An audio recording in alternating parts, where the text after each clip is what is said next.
A peppermint mocha to die for. Because nothing says happy holidays like a murder investigation. By Wynne Valentine. Copyright C. 2024 by Wynne Valentine. All rights reserved.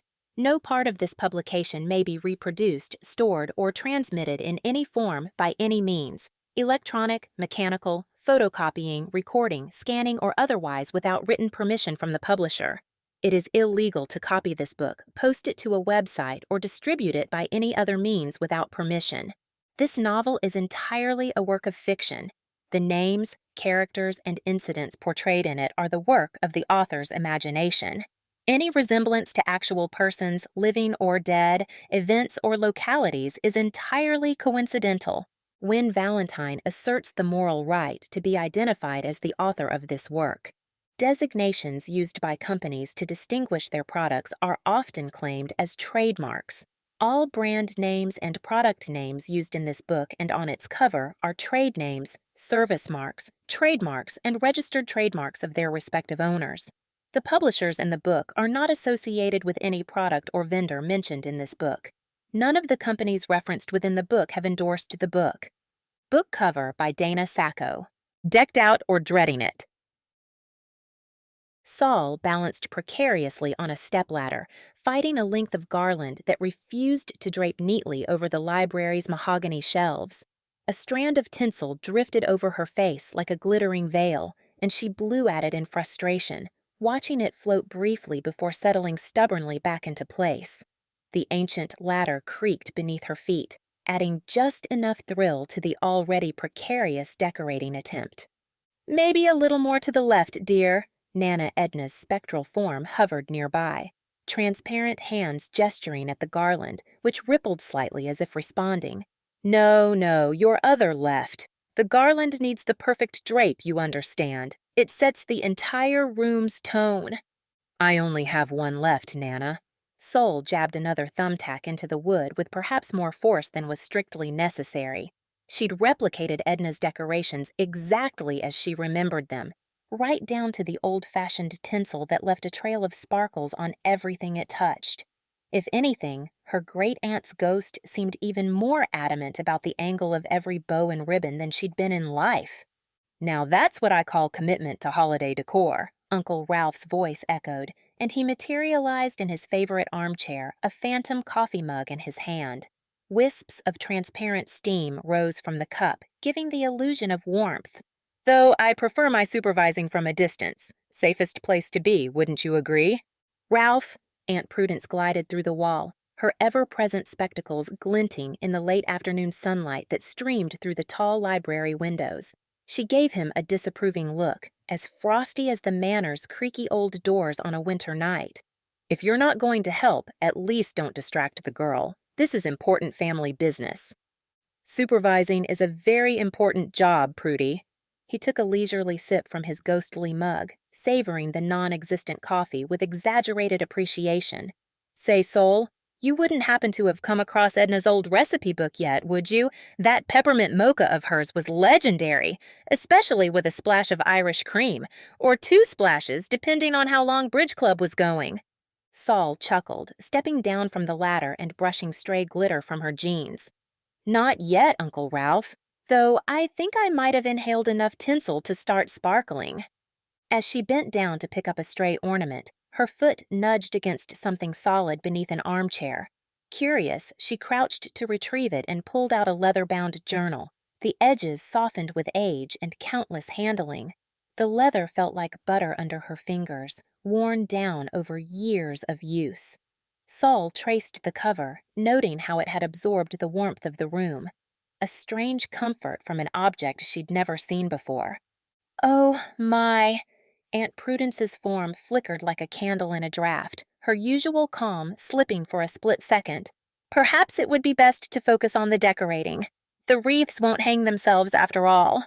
The journal felt heavier than its size would suggest. Sol opened it slowly, the scent of old paper and lavender wafting up. Most of the entries were mundane, garden club meetings, bridge games, and a few pointed notes about neighborhood gossip. But one entry stood out, ink pressed deeper than the others, as though written with particular intent. "Tonight is the night. I know what must be done." "What's this about?" Saul held up the journal, studying her ghostly relative's reactions carefully. Uncle Ralph suddenly found his coffee mug fascinating, studying it as if it held secrets of the universe, while Aunt Prudence's mouth pressed into a tight line, the look she wore when she was trying to keep her thoughts to herself. "Some things are better left buried, dear." Aunt Prudence adjusted her spectacles, a habit she'd carried into the afterlife, though the ghostly frames never quite rested properly on her nose. "The past has a way of stirring up trouble when disturbed, rather like a wasp's nest." Saul raised an eyebrow, noting her aunt's avoidance. "You sound like you know something about this." She held up the journal, challenging their silence. "Was there more to Nana Edna's death than I was told?" "Prudy's just being dramatic," Uncle Ralph said with a dismissive wave, though his tone had lost some of its usual lightness.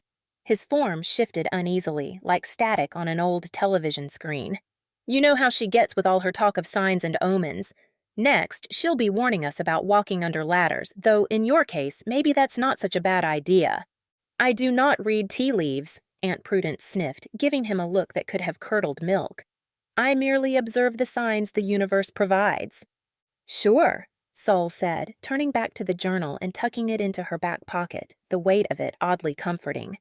"Well, whatever the universe meant by this journal entry, I'll just take it as a personal invitation to dig deeper. After all, we're family, and family means sharing, right?" The silence in the room thickened, the ghosts exchanging uncomfortable looks. Saul could practically feel the walls closing in, as if the manor itself disapproved of her line of questioning. She shot a suspicious glance at the flickering lights. Was the house reacting to her, too? Aunt Prudence, sensing the shift, cleared her throat. "Family or not, Isodel," she said, voice sharpening like winter frost. "Some secrets are kept for a reason. Now, let's get back to the task at hand. The stockings simply must be hung with precision. Angle is everything for Santa's perception." Uncle Ralph raised his coffee mug in a mock toast, his grin just a touch too wide. "And maybe we can spike that peppermint mocha recipe when we find it. Nothing brings family together like a properly fortified beverage, wouldn't you say?" Saul climbed back up the ladder, her mind drifting far from decorations as she scanned the room, sensing the house watching over her, each creak and flicker seeming to respond to her movements. The journal entry nagged at her, like a loose thread waiting to be pulled. She glanced over her shoulder, half expecting to find the manor's chandeliers dimming in response, as if they, too, wanted to warn her off. From behind, Uncle Ralph chuckled softly, his voice carrying the echo of something unsaid. "You missed a spot," he called helpfully, gesturing vaguely at her entire person. Saul gritted her teeth and reached for another thumbtack, adding another tiny hole to the woodwork with a satisfying click. The journal could wait a bit longer. Decorating was tradition after all. But she wasn't letting this mystery go. Not by a long shot. After all, she had time. A house full of secrets, and a few spirits who clearly knew more than they were telling. And if the house itself was listening, well, it would just have to keep up. Coffee, gossip, repeat. Saul slumped in her chair at the daily grind, attempting to scrub the glitter from her hands while half-heartedly sipping a lukewarm coffee. 3 hours of wrestling with Christmas decorations in Davenport Manor's dusty attic had left her looking like the victim of a craft store explosion, and while she had successfully tamed the garland, her thoughts gnawed at her like termites in old wood, clinging to her ghostly relative's evasiveness and Edna's cryptic journal entry. Around her, the cafe buzzed with the usual mid-morning crowd. Conversations blended into a comfortable hum, the perfect white noise, until one familiar name sliced through it like a knife through butter. Saul perked up, leaning forward as she pretended to check her phone. "Remember Edna's last Christmas party?" Martha Whitmore's voice had the soft rasp of age, and she leaned close to her friend Betty, her pearl necklace swaying with the movement. Poor Lavinia, trying to compete with those pumpkin spice concoctions of hers, as if anyone would choose those over Edna's peppermint mochas. Betty Chin, retired librarian and local purveyor of all things gossip, chuckled and rolled her eyes. Those lattes were sad, Martha. Sitting there, untouched, while everyone lined up for Edna's special mochas, Lavinia's face turned as red as that ghastly lipstick she insists on wearing. Honestly, Edna's drink was the real star of the show. Sol bit her lip, fighting the urge to inch her chair closer. She subtly angled herself toward their table, glancing at her phone's lock screen, a missed call from Adam. She ignored it, more focused on Martha's and Betty's hushed tones. Well, can you blame them? Martha's voice dropped, barely above a whisper as she leaned in. Edna's mochas were legendary, though that last batch, she trailed off, shaking her head in a way that made her carefully arranged curls bounce. Betty's expression darkened like a gathering storm. She knew it was her last party, had to have known the way she was acting, all those meaningful looks, those little comments about making things right. The cafe door chimed, and Sol barely managed to keep her gaze casual as Harold Jenkins shuffled in, his weathered face etched with the kind of wrinkles that told stories. He spotted Martha and Betty, offering a polite nod, but a shadow lingered in his eyes. "Ladies," he greeted, tipping his well-worn cap. "Reminiscing about old times?" "Oh, just Edna's parties," Betty replied, her fingers twitching at her napkin. "You remember, don't you, Harold? You were there for the last one." Something flickered in Harold's eyes, gone as quickly as it appeared. Guilt or pain, maybe. Sol couldn't tell, but she could tell he was holding something back. "Edna made a dangerous choice that night," Harold muttered, his tone so low it almost vanished under the coffee grinder's hum. "One we all paid for." The soft click of Sol's coffee cup hitting the table turned every head in her direction. She looked up to find Martha, Betty, and Harold staring, startled, as she met their gazes with a look she hoped channeled her inner Nana Edna. "What dangerous choice?" Her question hung in the air, a challenge and a plea all at once. Harold straightened, clearing his throat. "Now, Miss Davenport." "You were talking about my great-aunt's last Christmas party." Sol pushed her chair back with a squeak, abandoning her eavesdropping pretense. "And that didn't sound like the usual holiday small talk about burnt cookies or bad sweater choices." Martha and Betty exchanged glances filled with unspoken meaning. She'd seen her ghostly relatives exchange looks just like that. Harold tugged at his collar, his gaze fixed on the floor's cracked tiles. "It was a long time ago, you know. Memories tend to muddle up over time, especially after so many years." "Funny how memories seem crystal clear until I ask direct questions." Sol crossed her arms, trying to ignore the glitter cascading from her sleeve.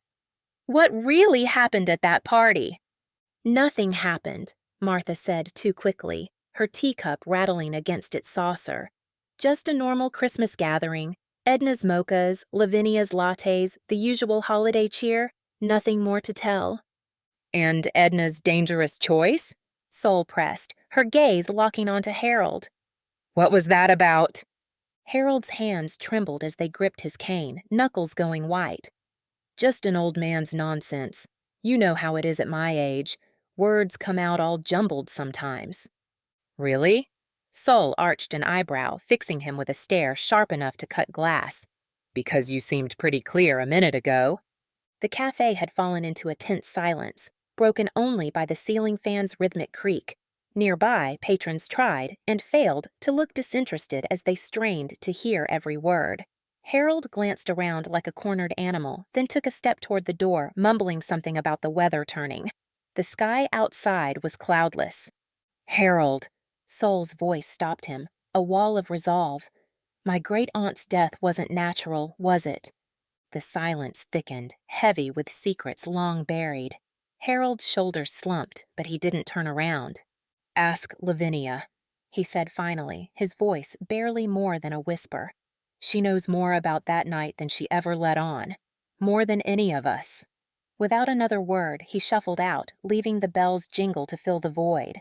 Martha and Betty scrambled to gather their things, muttering about appointments as they hurried past Sol. She watched them go, her mind racing. The cryptic journal entry, her ghostly relative's strange behavior, and now this, pieces of a puzzle that refused to fit. More coffee? Jenny, the young barista, appeared at Saul's elbow, pot in hand and an eager look in her eye. No, thanks. Saul gathered her coat, trailing glitter across the floor like breadcrumbs. But could you tell me where I might find Lavinia? Jenny's expression shifted, glancing around the cafe as if ensuring no one was listening. You mean Liv? She lives in that blue Victorian on Maple Street, the one with the thorny roses. She doesn't talk much these days. Not since... Since the Christmas party? Saul prompted. Jenny nodded, leaning in conspiratorially. My mom was there. She never said exactly what happened, but she told me something changed in Liv that night, like she saw something she couldn't unsee. Saul zipped up her coat, her mind racing ahead to Maple Street. Thanks, Jenny. I think Liv and I need to have a chat about my great-aunt's famous peppermint mochas. As she stepped into the crisp morning air, a cold resolve filled her. Whatever happened that night, whatever choice Edna had made, it was all waiting behind thorn-covered roses and locked doors. With her coat trailing a dusting of glitter, she set off, following a trail of questions that pointed her straight toward secrets long buried. And Saul wasn't leaving until she had answers. Peppermint Mocha, with peril. Saul flipped through Edna's journal, the worn pages rustling like leaves caught in a chilly wind.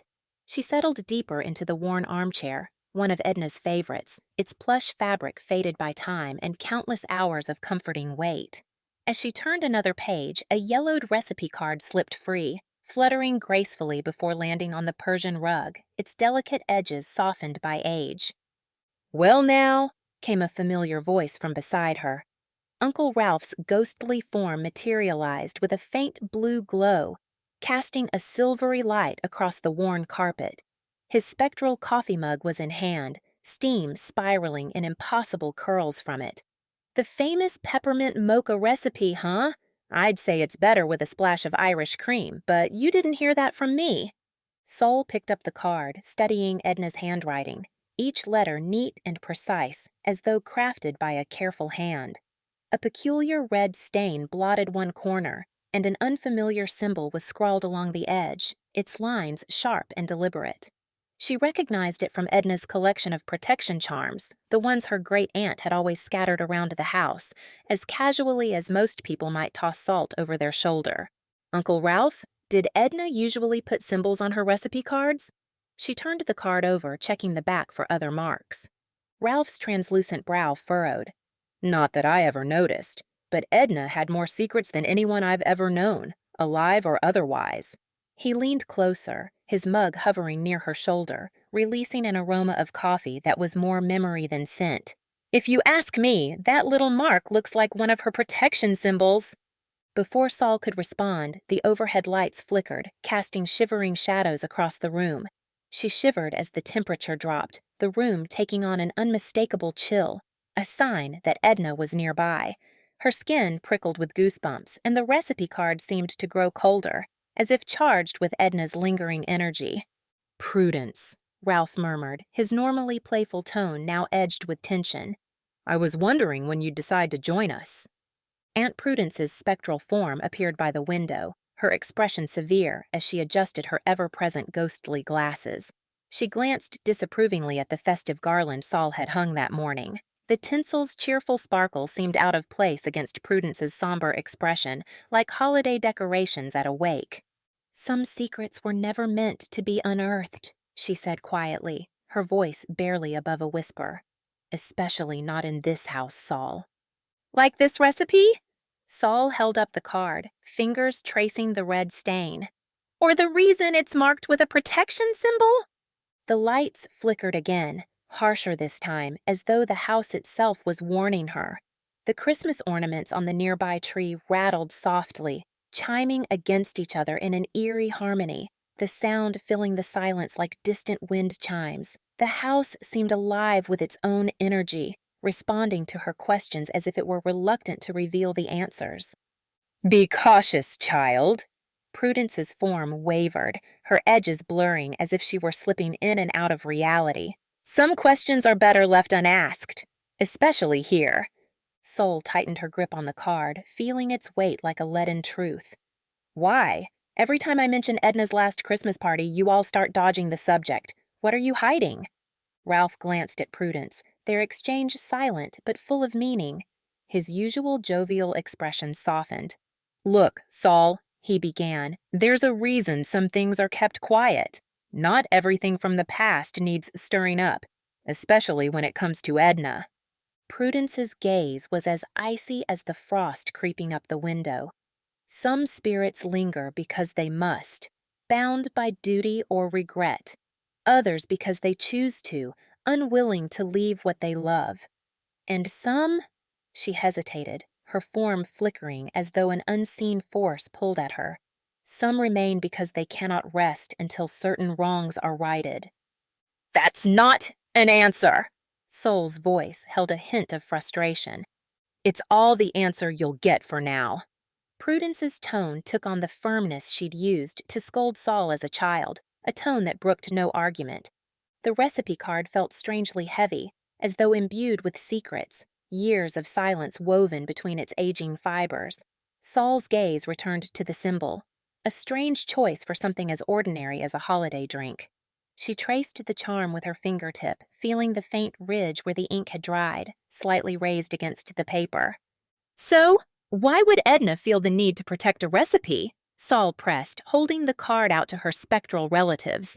"Perhaps," Ralph interjected, his form stabilizing as he conjured another coffee mug. "She wasn't protecting the recipe. She was protecting herself." Prudence shot Ralph a look so sharp it could have cut glass, her spectral figure solidifying in indignation. "Ralph," she warned. "What?" he said with a casual shrug. "The girl's not stupid, Prudy. She's got Edna's curiosity and your flair for trouble." Saul narrowed her eyes, watching the exchange like a tennis match. "You're saying Edna knew something was going to happen at that party? That she was trying to protect herself?" The Christmas lights blinked rapidly as if agreeing with her, their glow pulsing in a silent rhythm. Outside, dark clouds gathered suddenly, casting a gray shadow across the room. It felt as though the house itself was holding its breath, each creak and groan echoing with tension. The recipe card grew colder in Saul's grip, frost edging along the paper's border, like lace carved from ice. "Your great-aunt," Prudence said finally, her words slow and careful, "was a woman who understood the cost of keeping secrets and the greater cost of revealing them." "And sometimes," Ralph added, his tone uncharacteristically somber, "the most dangerous secrets come wrapped in the sweetest packages. Even something as innocent as a peppermint mocha can hide a bitter truth." Saul felt a chill snake down her spine. She could sense that the recipe card in her hand was far more than just a holiday drink. It was a piece of Edna's last Christmas, a clue to a mystery buried in the house's very walls. And with each flicker of the lights and every draft that whispered through the manor, Saul was reminded that this house held more than just holiday cheer. It held answers, and it wouldn't let her rest until she found them. Old secrets, new messes. Saul pushed through the heavy oak doors of Hartfield's Historical Society, the scent of old books and leather filling her lungs with a sense of anticipation. The interior hadn't changed since her college internship days. Same honey-colored floorboards that squeaked with each step, the same dust motes dancing in shafts of amber light. Even the brass fixtures, gleaming softly, seemed to wear the patina of forgotten secrets. Behind the front desk sat Marian Blackwood, her wire-rimmed glasses perched precariously on the bridge of her nose, salt and pepper curls pinned back in a bun. She looked up, her expression a blend of warmth and curiosity. "Isadel Davenport, I wondered when you'd show up." Saul offered a wry smile. "Just Saul is fine, Marian." Marian's eyes narrowed, taking in Saul with the practiced interest that small-town locals reserved for budding gossip. "So, what brings Edna's grandniece back to the Historical Society?" "Research," Saul replied, keeping her tone light despite the nervous flutter in her stomach. The recipe card in her pocket felt hot against her thigh, its edges pressing uncomfortably. "I'm looking into Edna's social circle back in the 60s, specifically her friends." "Edna's crowd?" Marian's fingers stilled on her keyboard, her curiosity piqued. And what kind of research might that be? Let's just call it family history. Soul shifted under Marian's watchful gaze, wondering how much to reveal. The last thing she needed was rumors racing through town. She couldn't risk anyone knowing too much before she'd pieced together the story herself.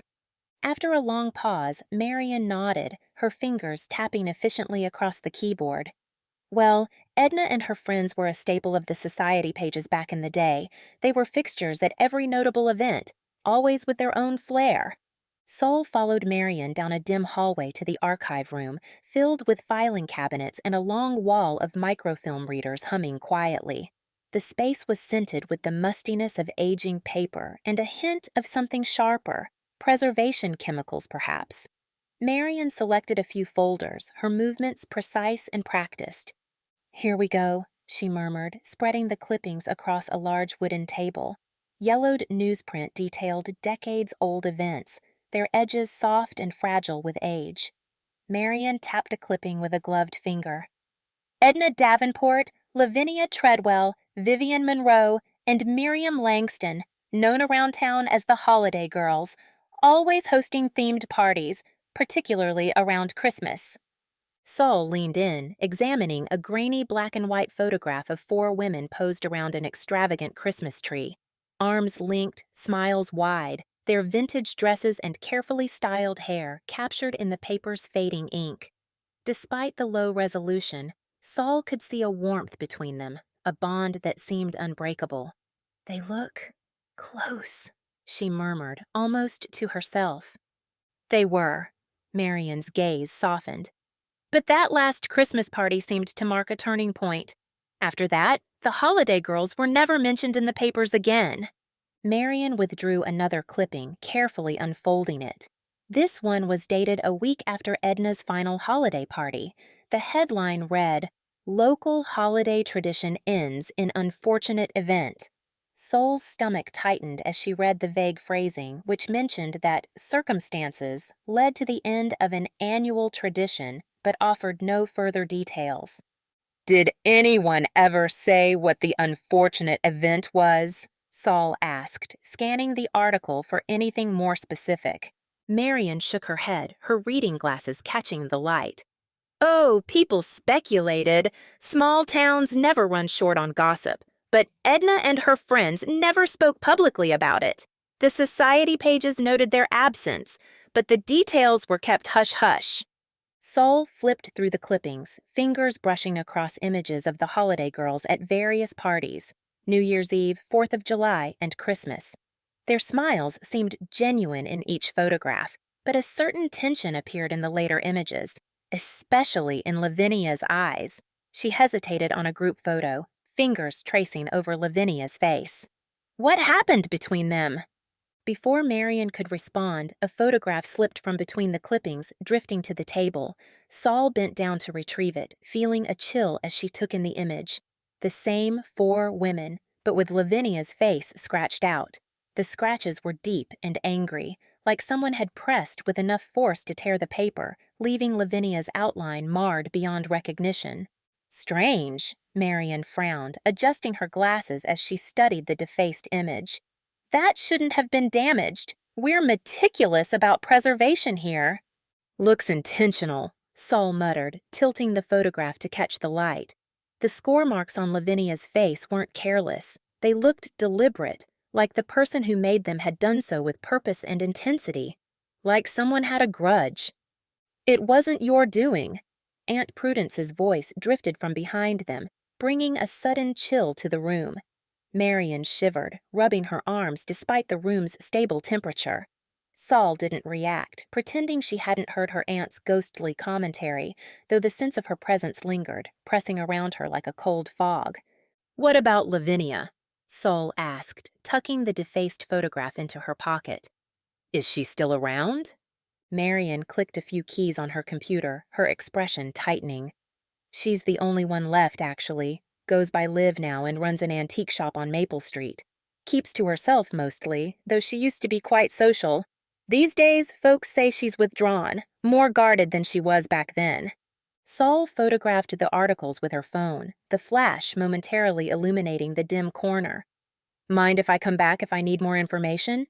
Marian's eyes darkened, her expression growing uncharacteristically serious. Be careful, Saul. Not all stories are meant to be uncovered. Some secrets are like poison. They linger. Outside, the late afternoon sun cast long shadows across the worn stone steps as Saul left the building. She reached into her pocket, pulling out the photograph. The scratches on Lavinia's face felt hostile, a silent scream etched into the paper. You shouldn't pursue this. Aunt Prudence's form appeared beside her on the steps, her figure translucent, blurred against the sunset. Her mouth was set in a line of disapproval, her eyes filled with a familiar mix of worry and caution. Why not? Saul challenged, holding up the defaced photo. Someone went out of their way to erase Lavinia. They scratched her out like she was an enemy, and Edna's best friends abandoned her after that last Christmas party. There's something here, and I intend to find out what it is. Prudence's form flickered, her figure losing cohesion as she folded her arms. Some answers come at too high a price, Isadel. Saul tightened her grip on the photograph. What price did Edna pay? Prudence's response was lost to the wind as she faded, leaving behind a faint scent of lavender and the feeling of a weight pressing on Saul's chest. She could sense her aunt's reluctance, a lingering warning that felt all too familiar. She turned back to her phone, pulling up the address of Liv's antique shop. The house on Maple Street, hidden behind a tangle of overgrown roses, seemed to pulse on the screen, as though it, too, was holding on to secrets. Liv Treadwell, the last living link to that final Christmas party, was the only one left who might reveal what happened that night. As Saul walked down the stone steps, the scratch of Lavinia's face seemed to follow her, each step echoing with a determination she could no longer ignore. Whatever Edna had hidden, whatever dangerous choice she had made, Saul would find the truth. Family drama, holiday style. Saul trudged up the creaking steps of Davenport Manor, her mind tangled with questions about the scratched photographs. She'd expected to find mementos in Edna's things, holiday cheer wrapped in nostalgia. But these recent discoveries hinted at something darker, a deliberate attempt to erase Lavinia from the manor's history, a mystery buried beneath cheerful holiday traditions. Halfway down the dim hallway, the overhead lights flickered. It wasn't the usual soft glow of old wiring, but a precise, rhythmic pulsing, as if the house itself were trying to communicate. Saul paused, her heart skipping a beat. These signals had become a part of her daily life at Davenport Manor, each flicker carrying a unique cadence. But tonight, the lights seemed to pulse faster, more urgently, urging her to pay attention. "Edna?" she called softly, her voice barely more than a whisper. The chandelier overhead responded, its crystals chiming faintly, casting a pattern of fractured shadows across the wallpaper. A cold draft curled around her, tugging at her sleeve and pulling her toward the study door. She recognized this, the house itself nudging her forward. It was a strange thing to feel like the building was alive, guiding her along like a gentle, unseen hand. Inside the study, the temperature dropped further, the kind of bone-deep chill that seemed to seep into her very core. She wrapped her arms around herself, shivering. The room was dark except for the pale light filtering through the windows, casting long, spindly shadows over the walls. Her gaze drifted to the antique secretary desk in the corner, its polished brass handle gleaming faintly. As she approached, the desk rattled slightly, the drawer shivering like it was eager to be opened. "All right, I get the hint," she murmured, her breath visible in the frigid air. She reached for the drawer, pulling it with some effort as the wood groaned, stubborn as always. Inside, she found only dust and a few brittle sheets of paper. She sighed, but as she moved to close it, something caught her eye. The bottom of the drawer didn't sit quite flush. It seemed just slightly off, like a jigsaw piece forced into the wrong puzzle. Curiosity piqued, Saul ran her fingers along the edges, searching for a seam. Her fingertips grazed a hidden latch, and with a gentle click, the false bottom lifted, revealing a hidden compartment beneath. Nestled inside was a shattered Christmas ornament, its silver surface dulled and stained with dark, unidentifiable smudges that looked unsettlingly like dried blood. Among the broken pieces lay another photograph, almost identical to the one she'd seen at the Historical Society. The same four women, Edna, Lavinia, Vivian, and Miriam, stood arm in arm around a Christmas tree, smiles frozen in time. But like the other photograph, Lavinia's face had been violently scratched out, the marks deep and angry, as if the person responsible had been fueled by rage. "Just old gossip, kid," came a familiar voice from behind her. Saul turned to find Uncle Ralph's ghostly figure flickering into existence in his favorite armchair, phantom coffee mug in hand. His form shifted in and out like an old film reel. "Every friend group has its drama, you know. Should have seen the Bridge Club back in '62. Two identical photos defaced the same way isn't gossip, Ralph." Saul held up the damaged picture, her thumb brushing over the scratched-out face. "Someone wanted her erased. This feels personal." The study door slammed shut, the force rattling the bookshelf. Aunt Prudence materialized by the doorway, her form more agitated than Saul had ever seen it, flickering like candlelight in a draught. "Put that away, Isadel," she commanded, her voice laced with something close to fear. "Some things are better left undisturbed. The past has teeth." "Like Edna's spirit?" Saul gestured at the flickering lights, her frustration boiling over. "She's the one leading me to these clues. Why would she do that if I'm supposed to ignore everything?" "Edna should rest," Prudence replied, her stern expression cracking just slightly, worry flickering in her eyes. "The past is past, and some secrets were buried for good reason. Your great-aunt was meticulous in keeping certain matters hidden." At that moment, the house itself seemed to respond. The lights dimmed to a soft glow, casting everything in shades of sepia, as if beckoning her to look closer. Shadows stretched and swayed, pooling at her feet and shifting as though alive. The room felt heavy, the air thick with Edna's lingering presence, and Saul could almost imagine her great-aunt standing beside her, urging her forward. This was more than Edna's spirit. It was the house itself, nudging her forward, demanding the truth be revealed. As Saul took a step closer to the desk, papers scattered suddenly, lifted by an unseen force.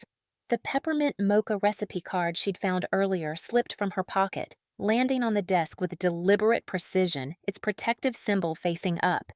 The lines seemed darker than she remembered, almost as if the symbol itself were pulsing with energy, alive in the dim light.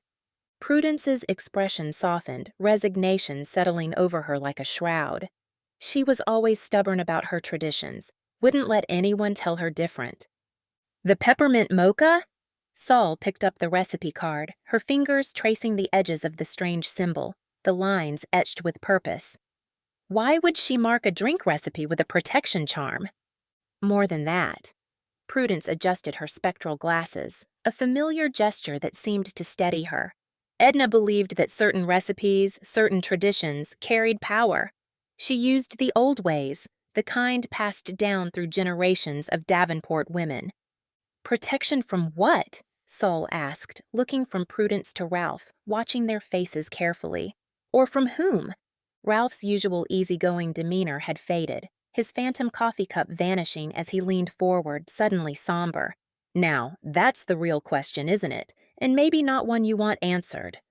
The lights flickered once more, casting the room in a harsh, staccato glow, like a strobe. Saul felt Edna's presence pressing against her, a sense of urgency laced with fear. The scent of lavender intensified, filling her lungs and pulling her deeper into the room. The house seemed to be breathing, the walls contracting and expanding, urging her to uncover the truth it had sheltered for so long. "The symbol on the recipe card," Prudence finally murmured, her voice barely above a whisper, like the rustling of dry leaves. "It's a ward, a charm against ill intent. Edna marked every recipe, every decoration with it that last Christmas." "She knew something was wrong," Saul said, glancing at the scratched-out photo again.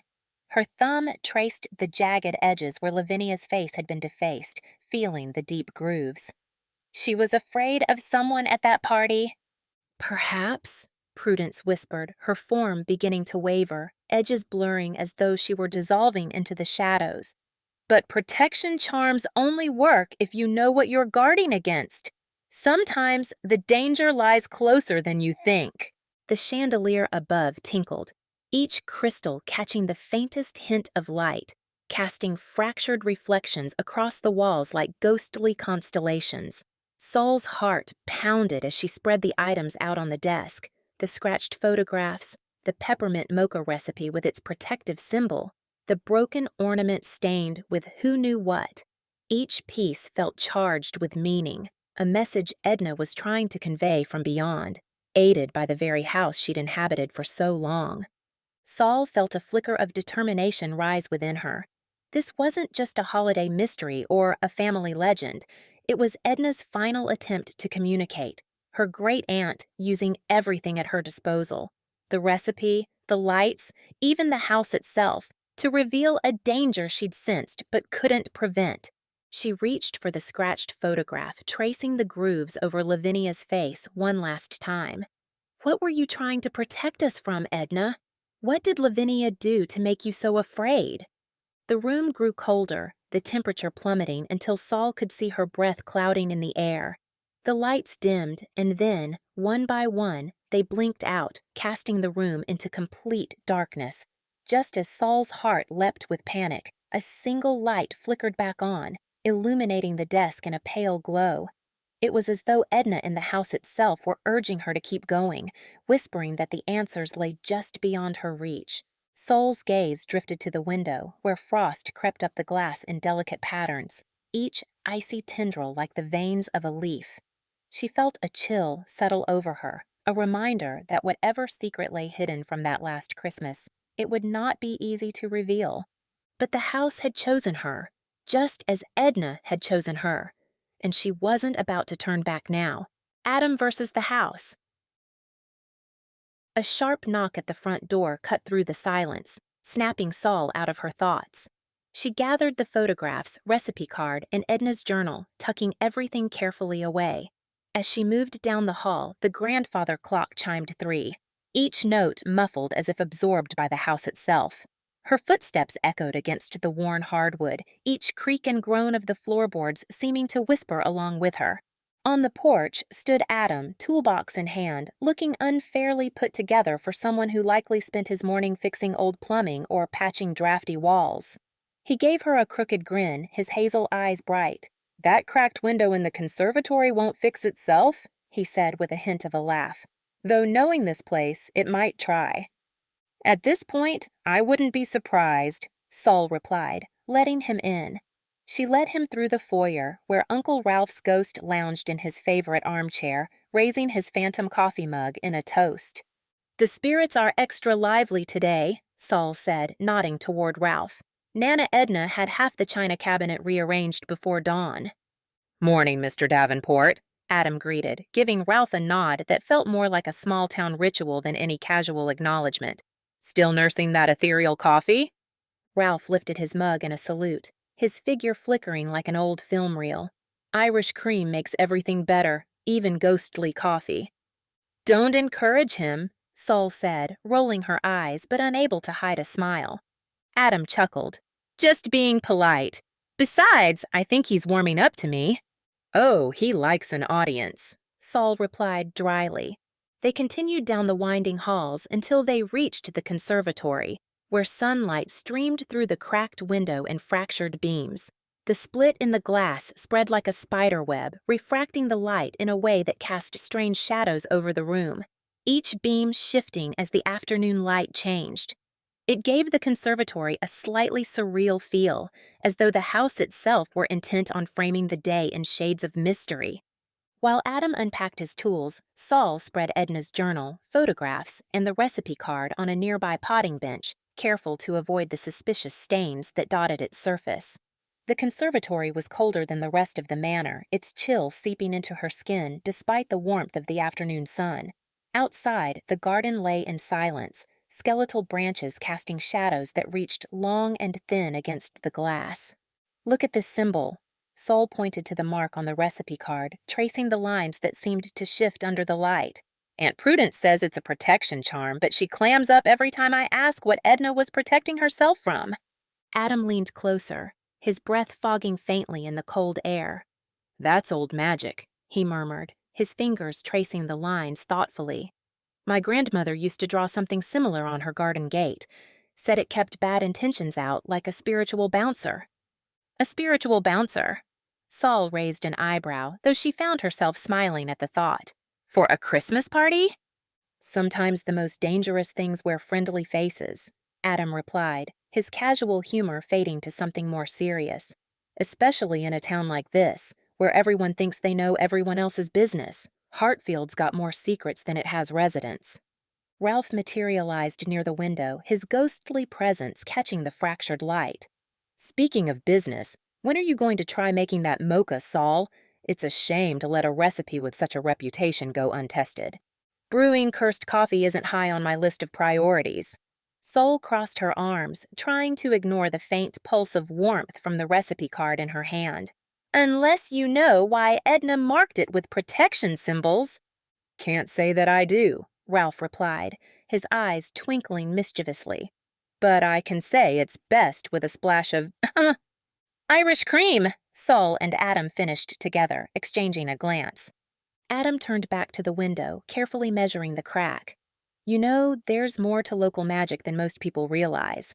My grandmother kept journals full of old charms, protection spells, blessings, even warning signs. She used to say the hills around here remember things people try to forget. Practical magic? Sol raised an eyebrow, fighting the urge to roll her eyes. As opposed to impractical magic? It's about intention more than spectacle, Adam said, selecting a tool from a worn leather pouch that looked as old as some of the house's furniture. Small protections woven into daily life. If Edna marked that recipe, she had a reason. She wasn't the type for empty gestures. The light caught the crack in the window, scattering rainbow patterns across the potting bench and illuminating the protection symbol on the recipe card in an almost ethereal glow. The red stain seemed to pulse, deepening in color as though alive. The last Christmas party. Sol's voice trailed off as she considered the puzzle pieces she was assembling. Something happened that night, something bad enough to break up Edna's friend group.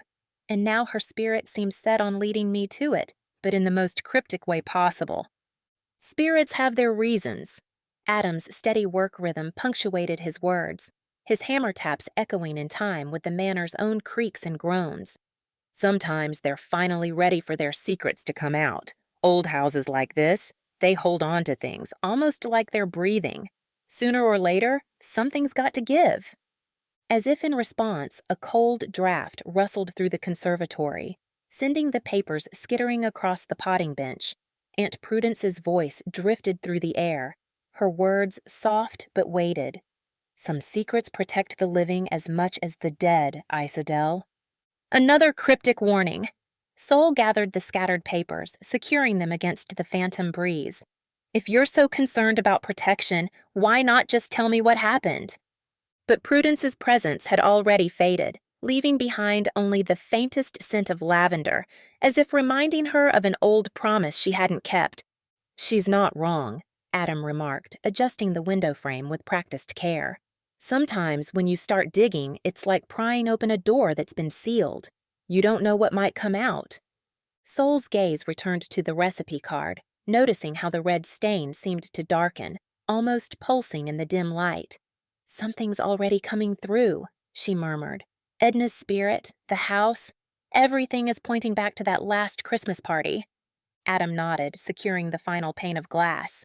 Then we're going to figure it out. I'll bring those journals from my grandmother. They might help make sense of Edna's symbols. He packed away his tools, his expression thoughtful. And you know, I'll be here when you finally decide to make that mocha. If I make it, Sol replied, trying to ignore the slight warmth radiating from the recipe card as if it were waiting. When? Ralph's voice echoed through the conservatory, a soft chuckle rolling through the air like a whispered dare. Trust me, curiosity is a Davenport trait, almost as reliable as our taste for strong drinks. Adam packed up his tools, and the house seemed to settle into a hush, as if waiting to see what Saul would do next. But Saul could feel it now. The manor held onto its secrets as tightly as it did its creaks and groans, and whatever had been hidden all those years ago wouldn't stay silent much longer. Recipe for trouble. Saul traced the symbol on the recipe card, its intricate lines now as familiar as her own handwriting after hours spent combing through Adam's grandmother's journals. Pages lay scattered across the library table, filled with symbols and warnings, their protective charms overlapping in layers of handwritten ink. One particular entry caught her eye, a detailed description of a charm used to ward off poison, its curves matching the mark on Edna's recipe with unsettling accuracy. It's a protection symbol, Saul muttered, half to herself as she tapped the edge of the card. But why would Edna feel she needed protection in her peppermint mocha? The library lights flickered softly, as if responding. A chill swept through the room, rustling the pages and lifting the edges of old, brittle sheets.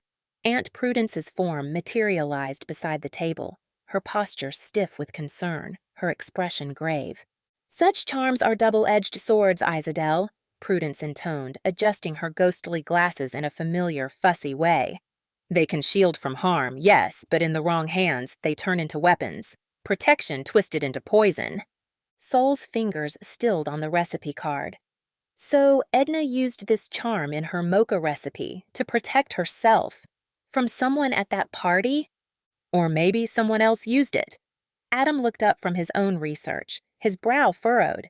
"You mentioned Lavinia tried to compete with those pumpkin spice lattes that night."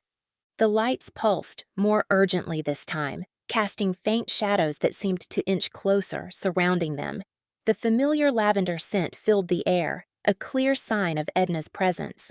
Papers shuffled on their own across the table, and one journal page slid forward, its bold, inked letters explaining how protective charms could be reversed if mishandled. Saul leaned forward, her heart thudding as she read. The charm in Edna's recipe. It wasn't just for show. She used it that night.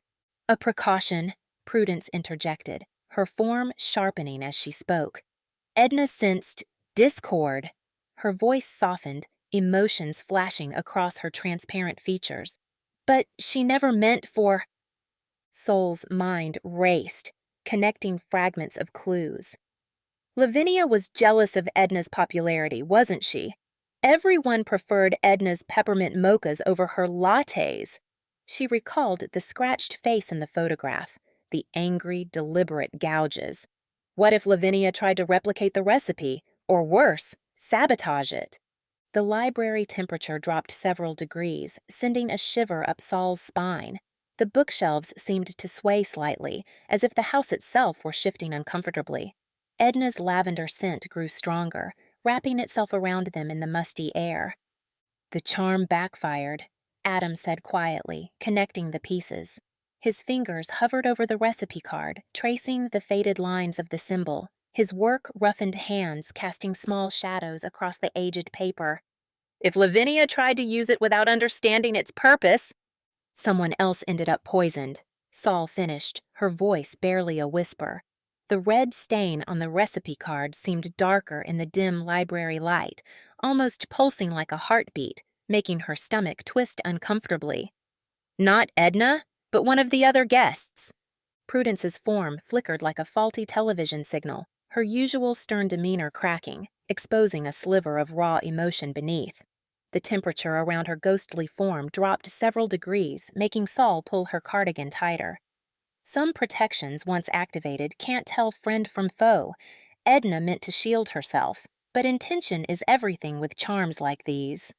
The library doors groaned open with an ominous creak, admitting Uncle Ralph's ghost, his usual jovial expression replaced by a somber look that seemed wrong on his typically cheerful features.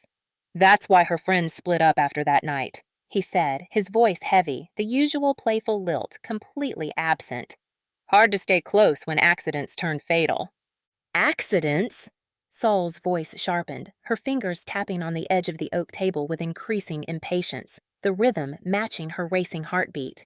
"Or was it an attempted murder that backfired?" The lights flickered wildly, casting erratic shadows across the book-lined walls, and a gust of inexplicable wind scattered the papers across the floor in a chaotic whirl. The old volumes on the shelves seemed to shudder in their places. Amid the flickering, Saul caught a glimpse of Edna's spirit, her face tinged with sadness and determination, her glasses flashing like warning lights in the unstable illumination. "The mocha was meant to protect," Prudence whispered, her form fading as if retreating from the weight of the truth, becoming nearly transparent against the dark wood paneling. "But protection can turn to poison when twisted by jealousy. Lavinia never understood the power she toyed with." Saul stared at the recipe card, its innocent appearance belying its dark past. The paper felt warm, almost alive, beneath her fingers, like holding something feverish. "She tried to copy it, didn't she?" Saul asked, half to herself, pieces clicking into place with horrifying clarity. "Wanted to prove her drinks could be just as special, but without understanding the charm—" "The protection became poison," Adam finished, running a hand through his hair, his face shadowed by the dancing lights. "And it caught the wrong person."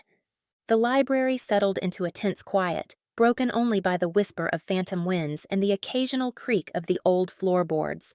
Saul felt a sense of weight pressing on her, each new piece of information building a picture of Edna's last Christmas party that was far darker than she'd ever imagined. The mansion itself seemed to hold its breath, waiting. "Who was it?" Saul asked, her voice steady even as her hands trembled slightly against the smooth surface of the table. The question hung in the air, thick with anticipation, like storm clouds about to break. Who actually drank the poisoned mocha? But the ghosts had already started to fade, their forms dissolving like mist, leaving Prudence's final words lingering like frost on a winter morning. "Some truths must be earned, Isodel, not given freely." When friends turn phantoms. Saul stood outside Liv's Herbal Haven, the quaint storefront a far cry from the upscale tea parlor where Lavinia Treadwell once held court. The wooden sign creaked in the autumn breeze, its hand-painted letters spelling out promises of natural remedies and organic blends. "Ready?" Adam's steady presence at her shoulder grounded her racing thoughts. "As ready as anyone can be to accuse someone of attempted murder." Saul pulled the recipe card from her jacket pocket, its edges worn smooth from constant handling. Aunt Prudence materialized beside them, her spectral form casting no shadow on the weathered sidewalk. The shop's bell chimed as they entered. Dried herbs hung from the ceiling in neat bundles, and the air carried the mingled scents of chamomile and sage. Behind the counter stood a woman Saul recognized from old photographs, though time had turned Lavinia's dark hair silver and etched fine lines around her eyes. Liv's welcoming smile faltered when she saw Saul, the warmth draining from her expression like water through a sieve. "Can I help you?" "I hope so." Saul approached the counter, her boots clicking against the weathered wooden floor as she laid the recipe card face up on its scarred surface. The paper's worn edges caught the afternoon light filtering through the shop's front windows. "I've been learning about my great-aunt Edna's last Christmas party." The color drained from Liv's face, leaving her complexion almost as pale as Prudence's spectral form. Her fingers, which had been methodically arranging neat rows of tea samples, went still against the delicate paper packets. "That was a long time ago." "Not long enough to forget about this, though?" Saul tapped the recipe card, the sound sharp in the herb-scented air. "Edna's famous peppermint mocha, the one everyone preferred over your pumpkin spice lattes." Liv's laugh sounded brittle, like dried leaves crumbling underfoot. "Ancient history, we were all different people then." Her silver hair caught the light as she shifted uncomfortably behind the counter. "Were you?" Prudence's voice cut through the shop's peaceful atmosphere like a winter wind. "Or did you simply hide your nature better, Lavinia?" Liv flinched at her old name, her shoulders tensing beneath her cardigan. "Prudence. Still meddling in family affairs, I see." Her hands moved restlessly to straighten already perfect rows of tea tins, the metal containers gleaming under the shop lights. "Even death hasn't changed that." "Some things warrant meddling." Prudence drifted closer, her ghostly glasses glinting with supernatural light. Edna saw the darkness growing in you. She tried to warn the others. Warn them? Liv's voice rose sharply, echoing off the shelves of dried herbs. About what?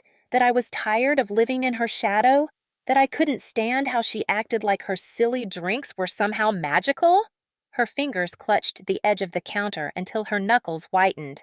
Saul watched the woman's carefully maintained composure crack like thin ice on a winter pond. But they were magical, weren't they? The protective charm on this recipe. You tried to copy it. I wanted to understand. Liv slammed her palms against the counter, the sharp crack making Saul jump. Tea tins rattled on their shelves like nervous witnesses, their metal lids clattering a discordant melody. Everyone loved her special mochas. They barely touched my drinks at parties. Not a single person even bothered to try my pumpkin spice lattes. I thought if I could recreate her recipe, figure out her secret. You didn't just try to copy it.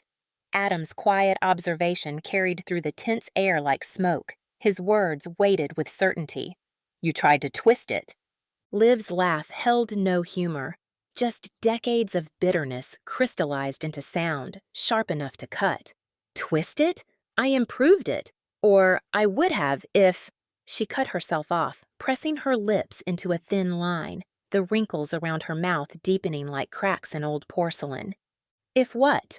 Saul leaned forward, the counter's edge pressing into her ribs.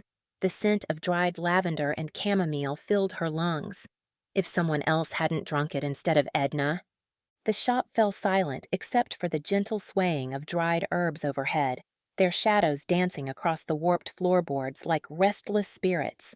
Liv's hands trembled as she gripped the counter's edge, her silver rings clicking against the wood in an unsteady rhythm. You don't understand. Edna had everything. The perfect house, the perfect parties, the perfect life. And she flaunted it, with her special recipes and her little charms, acting like she was some kind of magical maven. So you decided to take it from her? Prudence's spectral form grew more distinct, her disapproval filling the small shop like a cold fog rolling in from the sea, making the air heavy with unspoken accusations. I just wanted to prove I could make something just as special. Liv's voice cracked like thin ice on a winter pond. I didn't know the charm would... I didn't mean for anyone else to... Her fingers twisted her rings compulsively. Saul watched tears form in the older woman's eyes, catching the afternoon light like tiny crystals. The recipe card lay between them like a bridge between past and present, its faded writing and mysterious reddish-brown stain telling a story of jealousy, magic, and unintended consequences. The paper seemed to pulse with its own energy, a reminder of that fateful Christmas night. Who was it? Saul asked softly, her throat tight with anticipation. The answer hung just out of reach, like cobwebs in a dark corner. Liv's shoulders sagged beneath an invisible weight. She looked suddenly older, worn down by the weight of decades-old guilt that seemed to press her into the floor. Her perfectly maintained facade crumbled like ancient plaster. Vivi, sweet, innocent Vivi, who always tried to keep the peace between us. She thought she was helping by testing my new recipe first. Her voice dropped to a whisper that barely disturbed the herb-scented air, each word falling like stones into still water. She never recovered. The doctors couldn't explain it. But I knew. I knew what I'd done. And Edna? Sol pressed. What happened to her? She knew too. Somehow she figured it out. That's why she... Liv's words caught in her throat as Prudence's form flickered ominously. The party that haunts. Saul jerked awake in her bed at Davenport Manor, her heart hammering against her ribs. Moonlight spilled through the window, casting silver patterns across her twisted sheets. The vision clung to her like cobwebs, refusing to fade. Edna's parlor had blazed with warmth and light, every surface gleaming with the soft glow of antique lamps and twinkling holiday decorations. Garlands draped across mantels and doorways like emerald rivers, and the scent of fresh pine mingled with the rich aroma of coffee and sweet peppermint. The scene played out in perfect clarity. Edna nestled in her favorite armchair, the worn velvet cushions embracing her like an old friend as she sat resplendent in her red sweater with tiny brass bells sewn meticulously along the collar. Vivi perched on the armrest like an elegant bird, her platinum blonde curls bouncing with each burst of laughter, catching the light like spun gold. Mimi sat cross-legged on the floor, her dark skirt pulled around her as she carefully arranged presents beneath the tree, occasionally pausing to adjust a bow or straighten a tag with precise movements. And Liv, stood by the refreshment table, her perfectly manicured fingers drumming against a ceramic mug in an uneven, anxious rhythm that betrayed her carefully composed expression. Her gaze had never left Edna's Peppermint Mocha station, tracking every person who approached for a refill with the predatory intensity of a hawk eyeing its prey. Another year, another perfect party. Vivi's voice echoed through Saul's memory, sharp and teasing, carrying that hint of mischief that had always colored her words like a watercolor bleeding into white paper. Though I must say, Liv dear, your pumpkin spice lattes are looking a bit neglected, practically gathering dust over there in their lonely little corner. Saul pressed her palms against her eyes until spots danced behind her eyelids like fireflies, but the images kept flowing like water through cupped hands, refusing to be contained. Liv's tight smile stretched across her face, more grimace than greeting, transforming her elegant features into something almost grotesque. The way her knuckles whitened around her own special brew, fingers clenched so hard the ceramic might crack at any moment. Perhaps someone should try my new recipe. I've been experimenting. The words had dripped with honeyed malice, each syllable carefully measured and delivered like drops of poison. Oh, I'll test it! Vivi had bounced up with theatrical enthusiasm, her holiday earrings, tiny silver bells that matched Edna's sweater, catching the light and chiming with each exaggerated movement. Someone has to save these poor abandoned drinks from themselves. We can't have them dying of loneliness, can we? What kind of friend would I be? The room temperature plummeted so suddenly that Saul's skin prickled with goosebumps, tiny mountains rising across her arms and neck. Her breath fogged in the air like morning mist over a graveyard, and a familiar lavender scent drifted past.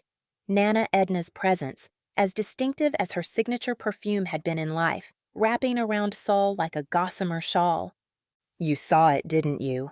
Nana materialized in the corner, her spectral form dimmer than usual, edges blurring like a watercolor left in the rain, colors bleeding into the shadows. That terrible night, the beginning of the end for all of us. Sol sat up, wrapping her quilt around her shoulders like medieval armor against both the supernatural chill and the crushing weight of the memories. Vivi knew something was wrong with Liv's drink, didn't she? She was pushing her buttons on purpose, needling her with that fake cheerfulness, that exaggerated performance. Vivi always did love stirring the pot. Nana's form flickered like a candle flame caught in a draft, her outline wavering between solid and transparent. But she never expected, none of us expected, what would happen next. The vision surged back with the force of a tidal wave, drowning Saul in its intensity. Vivi, taking that first deliberate sip with all the dramatic flair of a stage actress, her perfectly painted lips curved in a knowing smile, her eyes widening, mascara-lined, and suddenly terrified as realization struck, the mug shattering against the hardwood floor with a sound like breaking bones, spilling its toxic contents in a spreading stain that looked almost black in the warm lamplight.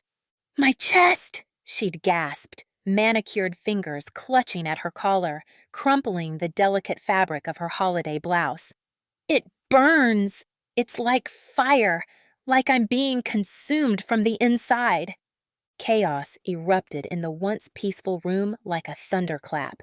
Mimi screaming for help, her voice cracking with panic and disbelief. Edna rushing forward, holiday sweater bells jingling discordantly like a broken music box. And Liv, frozen in place by the refreshment table, her face a mask of horror as her carefully constructed plan unraveled before her eyes like a poorly knitted sweater. I should have stopped it. Nana's voice cracked like thin ice over deep water, each word heavy with decades of regret. I knew something was wrong. The protective charm on my recipe, it warned me, but I never thought Liv could go so far.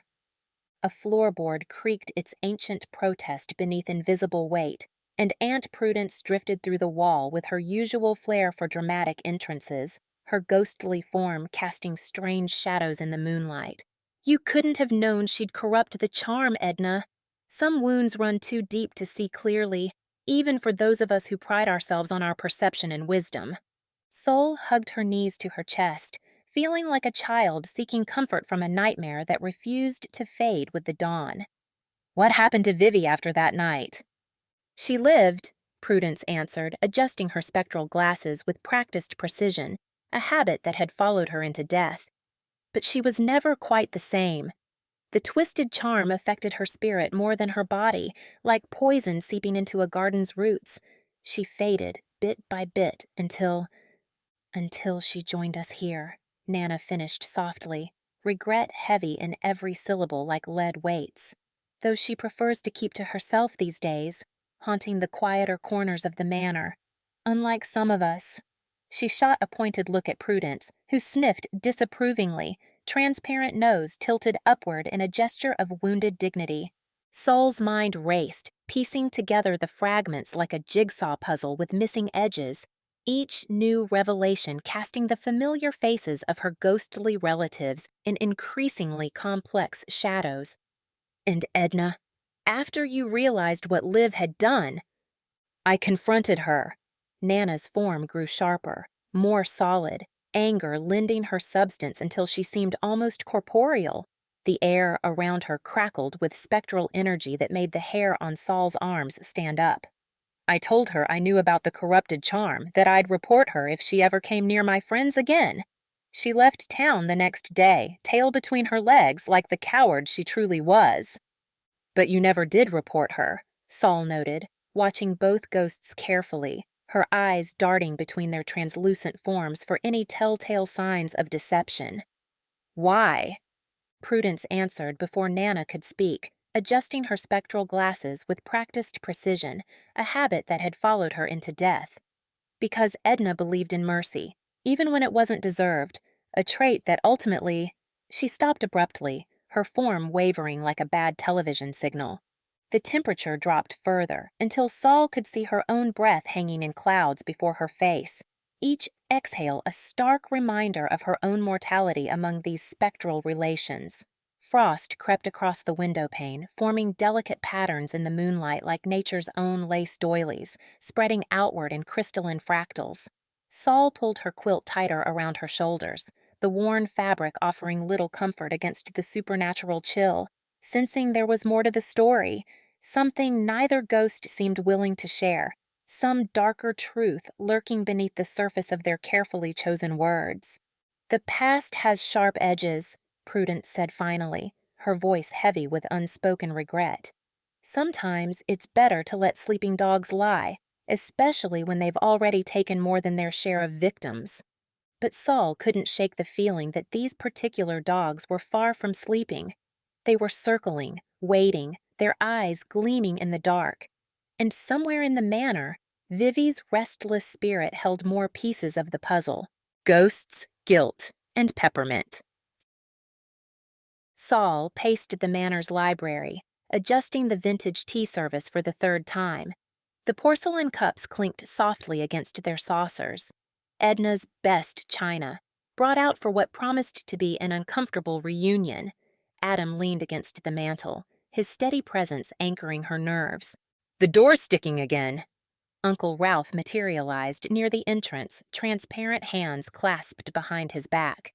Our guest might need a bit of help getting in. The house knows what it's doing. Sol smoothed her sweater, fighting the urge to reorganize the cups again. The manor had been peculiarly active all morning, doors opening and closing of their own accord, windows rattling in their frames. Now, a distinct scent of peppermint and lavender hung in the air, Edna's signature perfume. Aunt Prudence drifted through the wall, adjusting her spectral glasses. "She's here." The doorbell chimed, its sound echoing through the halls like a death knell. Sol caught Adam's encouraging nod and headed for the entrance. The front door swung open before she reached it, revealing Liv, older, grayer, but still carrying herself with the same proud bearing Sol remembered from old photographs. "Welcome to Davenport Manor," Sol gestured inside. "Though I suppose you remember the way." Liv's steps faltered at the threshold. Her eyes darted around the entrance hall, taking in the familiar surroundings with visible discomfort, her weathered hands clutching her handbag like a shield. "It hasn't changed much." "Some things never do." Sol led her to the library, watching as Liv's composure cracked further at the sight of the tea service, the delicate porcelain cups catching the afternoon light. "Edna's china. She always brought it out for special occasions." "And poisonings," Ralph muttered from his perch near the fireplace, earning a sharp look from Prudence that could have frozen hellfire. Liv sank into an armchair, her hands twisting in her lap like restless birds. The manor creaked around them, its wooden bones settling with purposeful weight, and a distinct chill crept along the floorboards. Sol took her seat across from Liv, deliberately laying out the recipe card and journal on the small mahogany table between them, positioning them so the afternoon light illuminated the faded ink. "I've been researching Edna's last Christmas party," Sol began, keeping her voice steady despite the thundering of her heart, "particularly her peppermint mocha recipe and the protective charm she used." "Ancient family tradition," Prudence interjected, her ghostly form growing more distinct in the shadows. "Meant to guard against ill intent. We've used it for generations." Liv's fingers twitched toward the recipe card but stopped short, hovering like a guilty conscience. "Those old superstitions weren't just superstitions." Sol tapped the symbol drawn beside the ingredients, feeling the slight indentation in the paper where someone had pressed too hard. "This charm was real, and someone tried to corrupt it that night." The temperature dropped several degrees, sending goosebumps racing along Sol's arms. A new presence filled the room, shimmering into view like heat waves off summer pavement. Vivi's ghost materialized near the window, her spectral form radiating sorrow and accusation, the edges of her form rippling with barely contained emotion. Liv's face went ash white, her carefully applied makeup unable to hide her shock. "Vivi?" "Hello, old friend." Vivi's voice echoed with decades of pain, filling the library with whispered remnants of her words. "Still claiming ignorance after all these years?" "I never meant—" Liv's composure cracked like thin ice, splintering under the weight of long-buried guilt.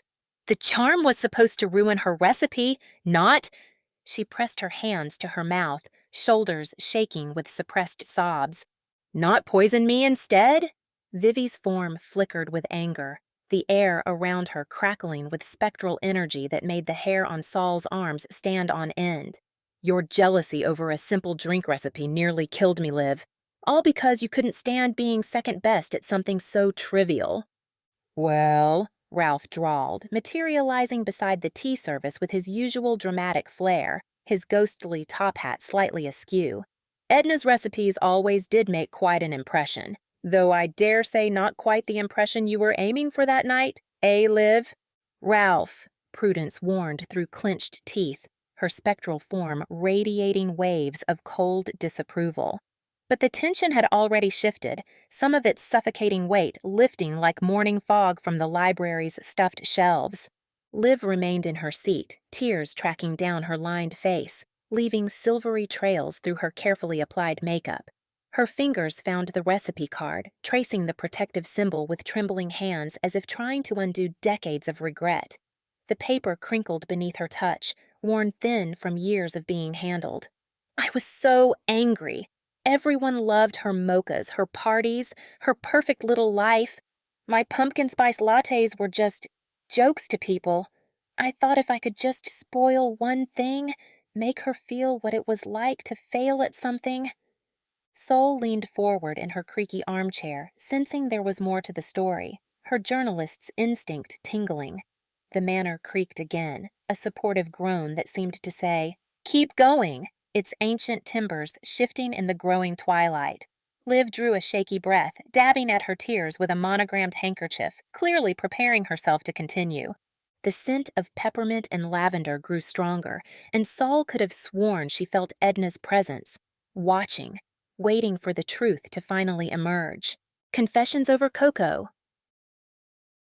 Liv dabbed at her eyes, her composure crumbling further. The parties were everything to me, to all of us. But Edna, she made it look so effortless. Her recipes, her decorations, the way everyone gravitated to her. She gestured at the library's worn elegance, her trembling hand taking in the dusty volumes and tarnished brass fixtures. Even this old house seemed to love her more than any of us. The way things would just arrange themselves perfectly when she hosted. Saul watched a shadow pass across Liv's face, noting how the manor's floorboards creaked in response, as if affirming the observation. The temperature dropped several degrees, sending a shiver down her spine, and the heavy velvet curtains stirred without a breeze. She fought the urge to wrap her arms around herself, refusing to show weakness in front of this confession. "I spent weeks planning how to ruin that Christmas party." Liv's voice cracked, her fingers twisting the damp handkerchief. "I studied the protective charm, learned how to twist it into something dark. But when I tampered with the mocha," she pressed the handkerchief to her mouth, shoulders shaking. "Vivi wasn't supposed to drink it first. It was meant for Edna. I watched her lift that cup and couldn't make myself stop her." The library's shadows deepened like ink spreading through water, and a familiar scent of lavender filled the air, sweet and somehow sad. Saul felt her skin prickle as Edna's ghost materialized beside the tea service, her spectral form gentle and luminous against the gloom. Unlike her usual animated appearances, complete with fussing and cheerful chatter, she stood in silent contemplation, watching Liv with eyes full of old grief and understanding. Liv's breath caught, her face draining of color. "Edna." "Oh, my dear friend," Edna's voice whispered through the room, soft as falling snow, carrying decades of unspoken regret. All those years of bitterness over something so small. If you'd only told me how you felt. Aunt Prudence drifted closer to Edna, her stern features softening. "The past weighs heavy, sister, but sharing its burden lightens the load." She touched Edna's spectral shoulder. "There are still stories here needing voice, mysteries seeking light." Saul noticed how Edna's gaze swept the library's shelves, lingering on certain volumes, certain corners, her spectral form casting no shadow in the dim evening light. The ghost's presence felt purposeful, weighted with meaning, as if trying to convey something beyond the current confession. The manor's wooden bones settled with meaningful creaks, and Saul caught the distinct impression that this revelation was just one thread in a tapestry of family secrets. She fought the urge to check her phone, to distance herself from the heavy atmosphere that had settled over the room like dust. "I never understood," Liv continued, her words heavy with decades of regret, wringing her aged hands in her lap. "Why you didn't expose me after Vivi recovered. You knew it was me. You must have known the whole time." Edna's ghost smiled sadly, the expression making her appear both younger and impossibly ancient at once. "Friendship isn't measured in recipes or party favors, Lavinia. I hoped you'd remember that given time. We all make mistakes when we're hurting." Uncle Ralph materialized near the fireplace with his usual flair for dramatic timing, his ghostly top hat at a rakish angle and his bow tie slightly crooked. He lifted an imaginary mug with an exaggerated flourish. "To properly caffeinated spirits and improperly spiked mochas. Though perhaps we'll skip the poison this time around, eh? A dash of brandy would suffice." "Ralph!" Prudence's scandalized tone couldn't quite hide her relief at the tension break, her spectral fingers clutching at her ever-present pearls. Saul noticed how the temperature in the room seemed to warm slightly, as if the mansion itself was relaxing. The library's atmosphere lightened, though Liv remained hunched in her chair, weighted by confession. Her fingers twisted the hem of her cardigan, a nervous habit that made her seem smaller, more vulnerable than Saul had ever seen her.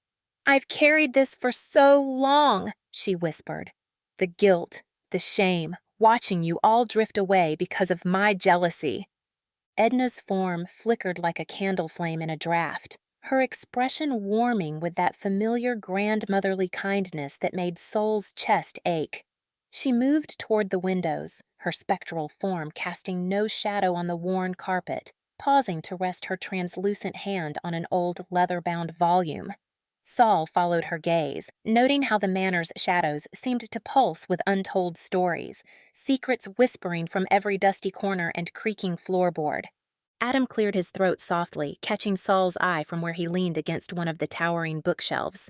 His steady presence grounded her, like an anchor in this sea of supernatural revelations, a reminder that she wasn't alone in navigating this intersection of past and present, of family secrets and spectral truths. The way he stood there, solid and real among the ghosts and memories, gave her the strength to keep pushing forward. The library settled into contemplative silence, broken only by the tick of the ancient grandfather clock and the occasional settling of old wood. Edna's ghost began to fade, her form dissolving like morning mist caught in sunlight, but her presence lingered in the scent of lavender and the gentle creak of floorboards. Sol felt the weight of inheritance settle more firmly on her shoulders, not just of the manor itself, but of all the stories it held, waiting to be uncovered, demanding to be understood. Liv straightened in her chair, years of tension finally releasing from her shoulders like a heavy coat being shed. Her eyes, bright with unshed tears, met Sol's. "I should have told you all so long ago. Should have trusted in our friendship more than my pride." The manor's shadows shifted again, dancing across the book spines like fingers trailing along their leather surfaces, and Sol caught the faintest whisper of Edna's voice, as familiar as her own heartbeat. "Some secrets need time to ripen before they're ready to fall, see? Cheers to new beginnings." Sol's hands moved with careful precision as she measured cocoa powder into the worn ceramic mixing bowl. The kitchen's warm light caught the dancing motes of flour in the air, and the rich scent of melting chocolate filled the space. Adam stood beside her, close enough that their elbows brushed as he stirred the simmering milk on the stove top. "A touch more peppermint," Edna's ghost whispered, her spectral form hovering near the counter. Sol caught the faint scent of lavender as Edna's transparent hand gestured toward the bottle of extract. I know." Sol fought back an eye roll, but couldn't help smiling. 3 drops, not 2. Heaven forbid we mess with perfection." Adam glanced up from his stirring, catching Edna's motherly hovering with an amused grin. "Your grandmother's quite the taskmaster when it comes to her recipes." "Great aunt," Sol corrected automatically, then paused as Uncle Ralph materialized beside Adam, his ghostly top hat slightly askew. "Speaking of perfection," Ralph produced a phantom bottle with an exaggerated flourish. "A splash of Irish cream would really bring out that chocolate note." He mimed pouring it into the mixture with a theatrical wink. Sol fixed him with a flat stare. "We are not spiking Edna's Peppermint Mocha." "Just a tiny splash?" Adam suggested, his eyes twinkling. "For authenticity's sake?" "Et tu, Adam?" Sol shook her head, but couldn't suppress her smile as she watched him trying to hide his grin behind the steam rising from the pot. A disapproving sniff drew their attention to where Aunt Prudence had materialized, her ghostly glasses perched precisely on her nose. "Really, Ralph, must you encourage such behavior?" But even her stern expression couldn't quite mask the approval in her eyes as she watched Sol carefully whisking the chocolate mixture. The kitchen settled into a comfortable rhythm, the soft clink of spoons against ceramic, the gentle simmer of milk on the stovetop, the barely perceptible whisper of Edna's guidance as Sol worked. The old copper kettle gleamed in the evening light, and somewhere in the manor's depths the grandfather clock chimed the hour with its familiar resonance. "Now fold in the chocolate mixture gradually," Edna instructed, her spectral form glowing softly in the kitchen's warm light. "You don't want to shock the milk." Saul bit back a comment about how shocking hot milk was fairly low on her list of supernatural concerns these days. Instead, she followed Edna's directions, watching as the dark chocolate swirled into the steaming milk, creating perfect ribbons of color. The secret's in the timing, Edna continued, her transparent hand hovering over Saul's as she stirred. Too fast and you'll lose the silkiness. Too slow and the chocolate will seize. Like life itself, Ralph interjected sagely, before ruining the effect with an exaggerated wink. The rich aroma of chocolate and peppermint filled the kitchen as Saul poured the finished mocha into 2 waiting mugs.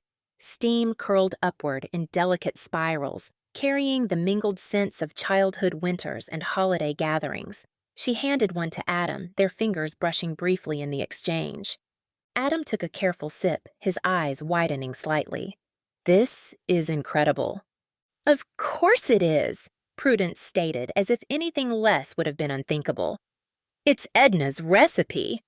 Saul wrapped her hands around her own mug, feeling the warmth seep into her palms.